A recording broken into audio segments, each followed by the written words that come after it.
Hello everyone. Welcome to a brief tutorial about this particular question, often referred to as Strengths and Weaknesses question. This question is part A of question 2 and is related to source 3 and is of 8 marks. Previously, this question had a different iteration. The examiner picked a statement from source 3 and asked students what are the strengths and weaknesses of the argument supporting this claim.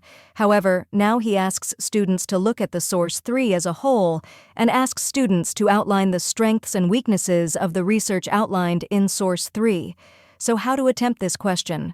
The first thing that needs to be done is to review source 3 thoroughly and make small pointers about the different strengths and weaknesses that are identified.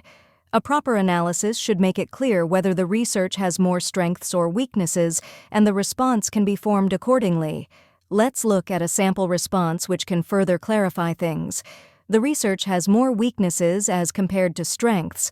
First of all, the research methods are limited to interviews, which means that the scope of research is very limited, and the type of data acquired would also be very limited. There is no research question which could have given a direction to the overall research. There were disturbances when the interview was taking place, meaning the data could be incomplete, and furthermore, as the sample size is so small, there is no way to cross-check and analyze the data. The interviewee had an obvious bias and vested interest as well, which further reduces the authenticity of the research. The information is also an extract from a student's diary, which is a weakness as well. Finally, there is no statistical or factual evidence included to strengthen up the research findings. However, the research also has some strengths. First of all, the research was conducted after obtaining ethical permission from the manager. There is a clear aim of the research, and during the interview, the researcher kept taking notes to ensure that data doesn't get lost. The source person is personally involved in the issue and has had personal experience in the field.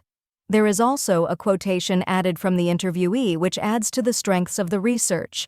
This response is marked at 8 marks out of 8, and the reasons for that is it ticks all the requirements of Cambridge.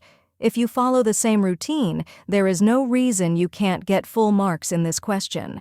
Thank you for watching, and best of luck.